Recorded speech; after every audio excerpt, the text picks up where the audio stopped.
Welcome back to New Album Rock Review Show. I'm your host Nigel. Welcome to my wonderful panel, to Paul, to Lauren and to Andy. Today we are reviewing Pale Waves and their new album Smitten. Rating them out of 5. We have reviewed Pale Waves before, and I was their champion, bizarrely. Their album Unwanted scored a mediocre 2.5. They're an English rock band from Manchester, formed in 2004. Lead singer and guitarist Heather Baron-Gracie met drummer Ciara Doran at University in Manchester, where they formed a band. Now, one of the things that I could keep on reading, but I'm going to put their biography on the video. Please read it, check them out. So, Unwanted in 2022. Paul, I don't know... sorry, Lauren, you... When I said Pale Waves, you got all excited. You got all excited. Oh, my God. I should wear all a quiver at a desk. Oh, my God, I'm so excited. It's Pale Waves. So, yes. did it live to your expectations? Were you smitten? Well, as you said, I got very excited. I have been quite the fan of Pale Waves since sort of around 2018, because I was able to go see them live at Reading Festival, and I fell in love with them and their sound. I thought it was really cool. Their lyrics spoke a lot, and I really enjoyed it. So going into this album, I was super hopeful. Like, probably a little bit overexcited, if I'm being honest. It's one of those things where I built it up in my mind. However, listening to it, I wasn't completely disappointed. It was a little bit okay, because it diverted from what I loved, but every band's got to develop and go their way. I did really enjoy the sound throughout the album. It sort of had that 90s alt vibes going on, with a lot of songs like Glasgow and Perfume having that sound like the Cranberries, which I really enjoy. Gravity with The Cure, Think About You, sounded like the Smiths with that style of guitar that I quite liked that. Dreamy voice as always. I could listen to that voice forever.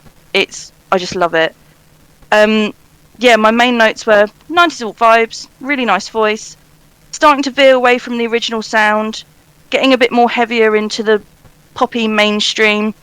Overall gave me a feeling of like, if I heard this music on a Netflix rom-com series or something like that, it wouldn't be out of place. Right, well, somebody who is certainly not out of place, because he's brand new and he's fitted in like a glove. Andy, what did you think of Pale Waves, and were you also smitten? You know what? It was actually, I started listening to it, and I just thought it was just a lovely, honest, really good, solid bit of indie pop. Yeah, it was just like you obviously know what the lead singer and the writer's doing on this. She's just in love. She's found another girl, which she just wants to tell everybody about. Smitten with it.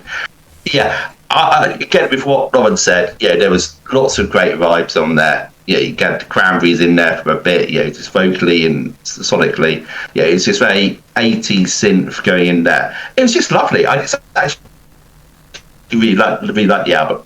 It was very easy to listen to, very honest.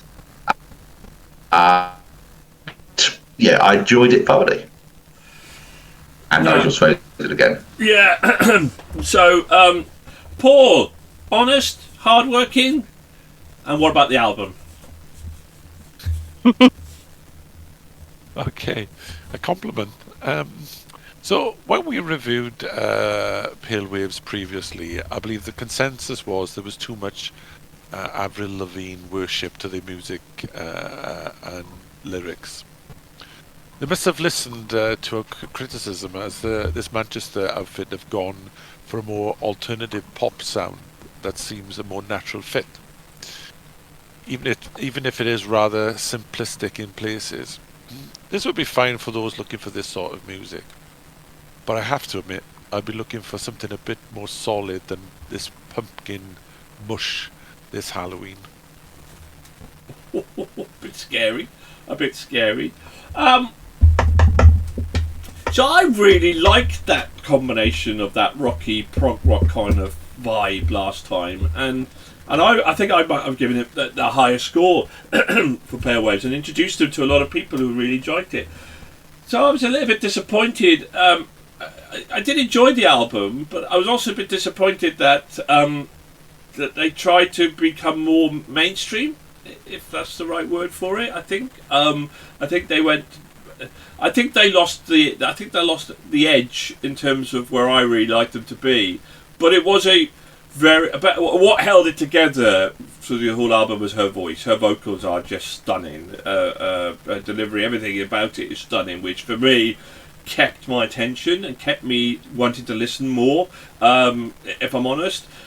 But at the same time, so I enjoyed the album, but I was a little bit frustrated that they'd gone down a different track, which I was really looking forward to do that. And as I think we'll listen to the scores, will reflect that your average Joe were probably much more like this kind of approach. I thought it was okay. I thought it was pretty solid. And if it wasn't for her voice, I would maybe not have scored it as highly as I did. But yeah, good album, solid album. But for me, a little bit disappointing that they've gone down a different avenue, and I agree with everything Lauren kind of said as well. So, but yeah, anyway, let's find out. Lauren, let's start with you then. Will they get more than 4 as an average? Will they get into a Hall of Fame? Lauren, let's start that band rolling. Give us your score. I gave it a 3. Andy, will you redeem them? I'll try to with a 4.5. Wow, that's his joint highest score of the month so far. Let's continue on. Paul? I give them a 2.5. A 2.5. Okay, and Trish, give them a 3.5, which is the same as me, which is a 3.5. They scored 16.5, 3.3. They scored, which unfortunately doesn't get him to a Hall of Fame. Does improve. Unwanted got 2.45 from us, so this is a massive improvement. Joint 11th favourite album of the month, 238 out of 444 for our Hall of Fame. So kind of maybe not quite top half, but close top half. It's a pretty solid score and a definite improvement. So overall, we like the new sound overall. Some of us didn't, but there we go. Right, thank you very much for listening. Keep on rocking. Thank you to Paul, to Lauren, and to Andy. Goodbye from now.